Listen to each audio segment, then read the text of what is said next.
It's Friday, Feedback Friday, the feedbackiest day of the week. Oh, I look haggard because I'm haggard. Oh my god. No makeup Fridays. Like, well, a little bit of makeup, but not a lot. Red nose. Because I've been breathing in sawdust. More on that next week. You guys are freaking awesome. Your comments are normally good, but this week's comments, holy cow, blew my mind. Like one after another, out of the freaking park. Incredible. I am humbled. Like Monday's video, the Mountain Monday video, the return of Mountain Monday was triumphant. Traffic, still not where the other stuff is, but the comments more than made up for it. Like, just if you didn't read the comments on Mountain Monday, I can't choose. Like, every single one was great. Like, I got like 5 or 6 in and I was like, and that by about 10 or 11, like, testify. Like, there's no way to separate that. One person mentioned they weren't sure whether they should try therapy. There was some things. It was actually a fear of women that they said they self-identified as an incel, which is brave on the internet. So thank you for that.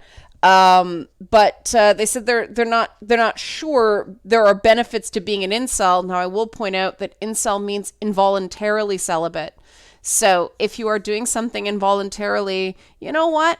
Talking to somebody might not hurt. And, you know, if you go a few times and it's not working for you, that's totally cool. You can stop going. So somebody else talked about personal hygiene in terms of self-care. And yes, that is very, very true. It's very important when you're extremely depressed to take care of things like brushing your teeth and bathing.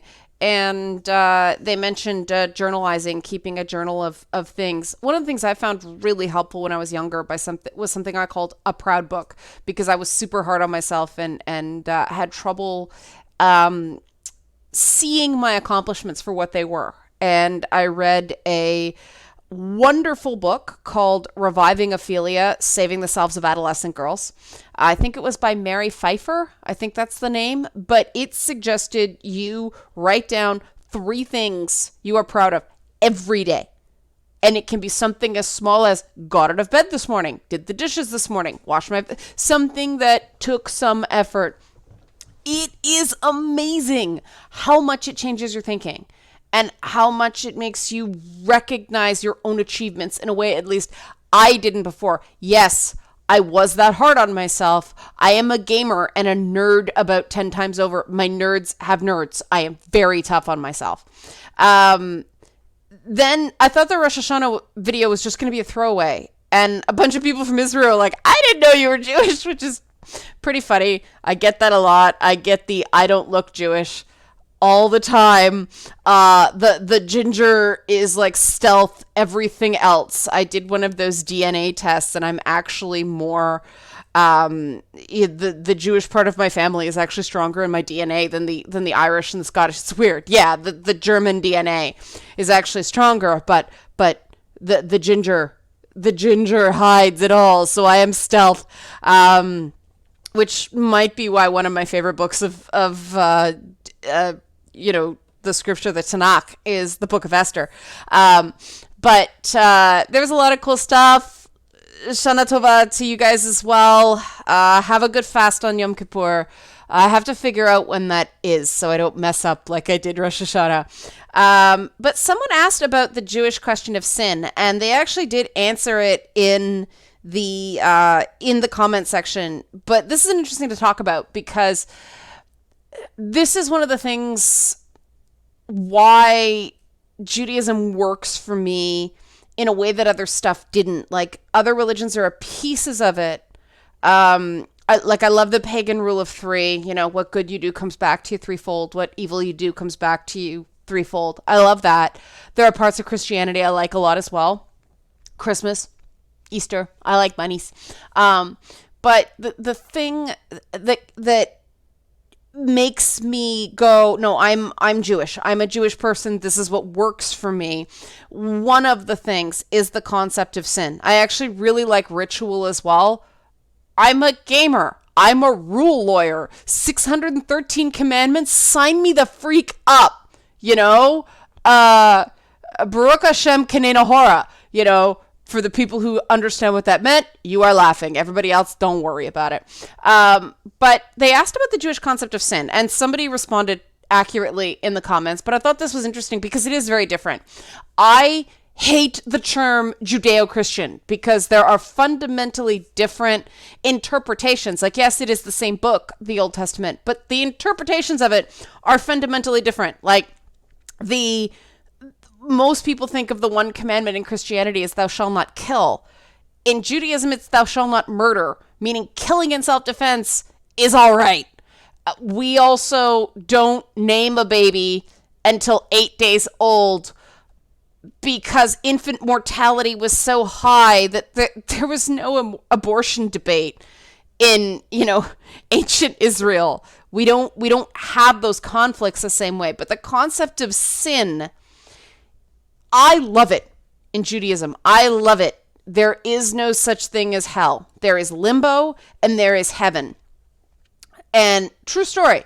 So limbo is sort of temporary until you make up for the bad stuff you did and then you go to heaven. There's no burn in hell for all eternity.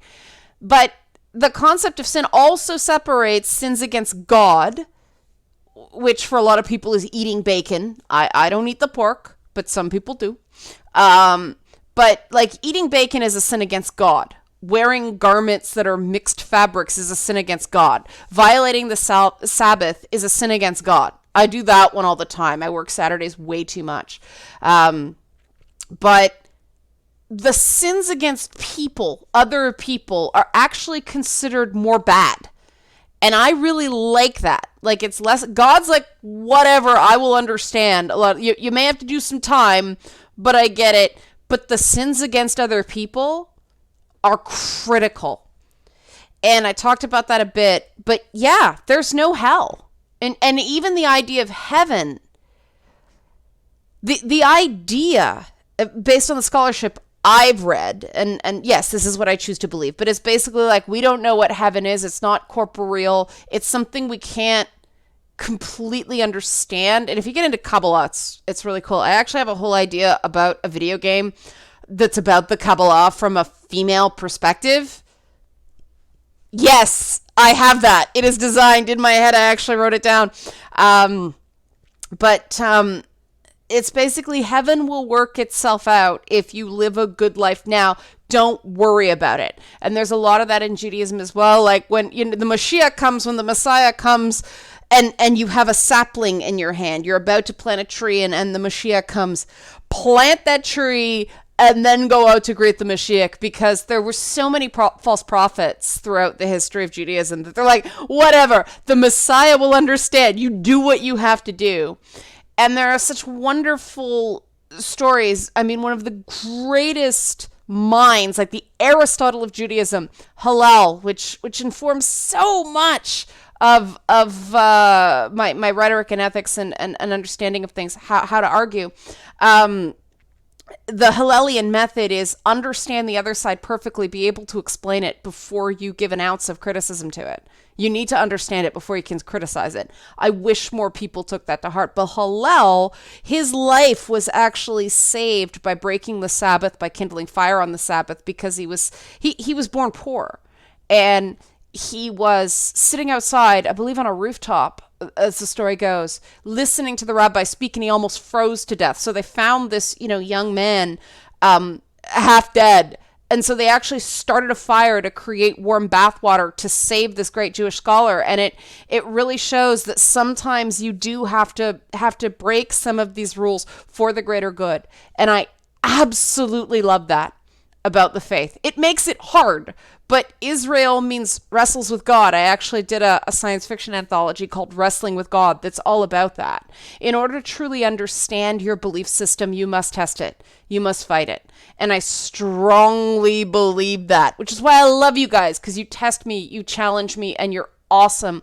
We have so much great respectful dialogue on this channel, and that has much more to do with you than it does with me. I take some credit, but yeah. So Mountain Monday, maybe I won't do it every Monday, but I'll try to do it at least once a month because some people seem to really like it and the new viewers seem to be okay with it. So yeah, like I won't do it every Monday, but sometimes, and when it's worthwhile. You guys will notice I didn't do anything about 9/11. That is deliberate. First of all, I'm Canadian. I want to be careful not to appropriate. But also, I have a friend who has PTSD from 9/11, and I know he watches this content. Amen. But I don't do 9/11 content because some years are better than others. This year I had a really good year. Yay. Everybody give my buddy Sean a round of applause. He did great this year. But some years are rougher than others, and I want him to be able to watch this content and not have to dwell on it because he was part of the rescue efforts, part of the recovery efforts. And so, yeah, September 11th is a rough day for him. So I don't do anything, so he can just watch me be goofy on that day if he doesn't want to dwell on it. That's why. So don't think that I don't care. I care very much. That's why I don't talk about it on my YouTube channel. Now, onto this Riot Games thing. I was afraid this was going to be a garbage fire, but it wasn't. You guys were really great. Thank you. I don't know why this one was better than some of the others. Maybe I reduced the glibness. I don't know, but I'm grateful. The one comment I do, because it got a lot of responses, was one person said, as a woman, I want equal rights, but not at the expense of others. Am I wrong? And that's exactly how I feel. Like, what? Why am I so weird? No, you're not wrong. And a lot of people they said, no, not just in the minority among women. And other people are like, you need to hang around less crazy women. And one person says something truly brilliant, and this is something I really believe in. They said, that is great, good on you. Now when you start demanding equal obligations as well, we may start moving towards equality. Rights aren't given, they're earned. That whole thing about demanding equal obligations, I completely agree with, but this is something I believe in strongly.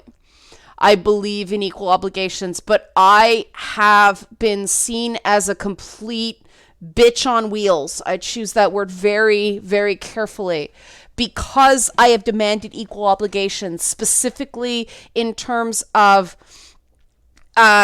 media assignments that were considered too dangerous for women to partake in. And I said, if it's too dangerous for me, why is anyone else going?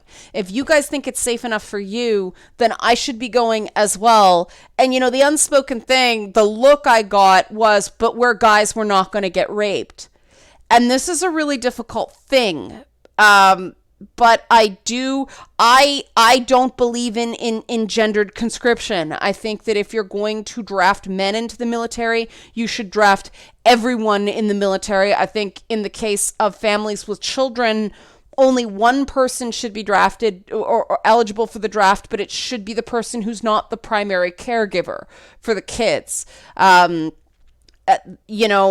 And I mean, there are more and more stay-at-home dads, and I'm super thrilled about that. I absolutely believe that rights and obligations go hand in hand. And part of the reason I want women allowed in the military and trans people in the military is that you cannot have equal rights. People cannot be seen as a full person unless they are expected to fulfill certain obligations to society as well.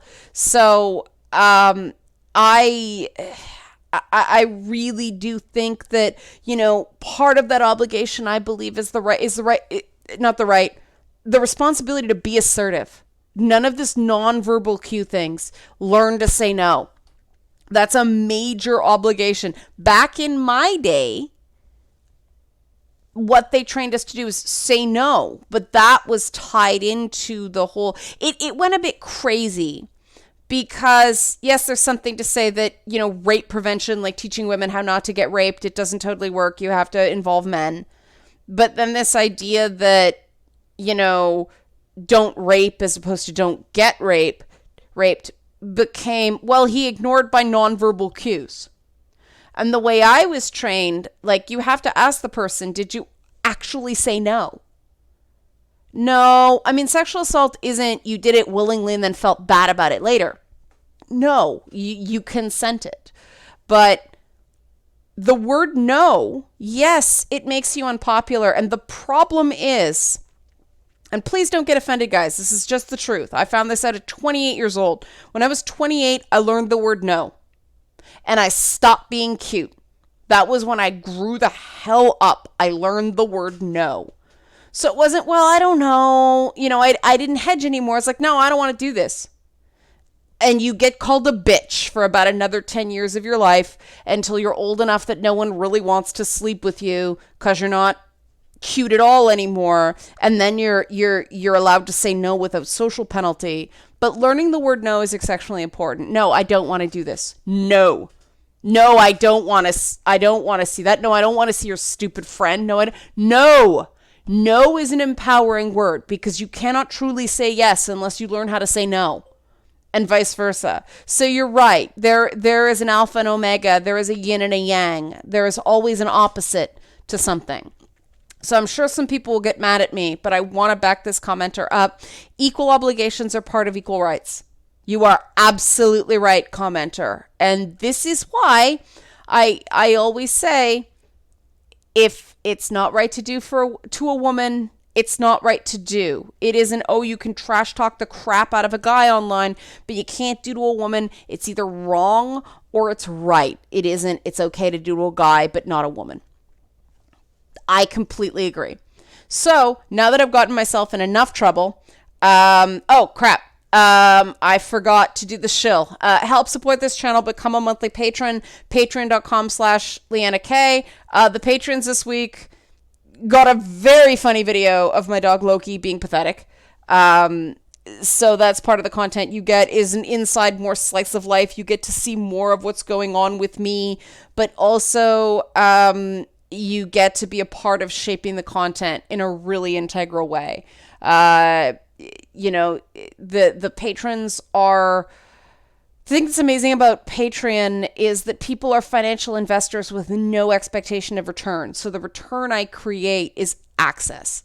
They're the people I listen to first, and they're the people I listen to most for obvious reasons.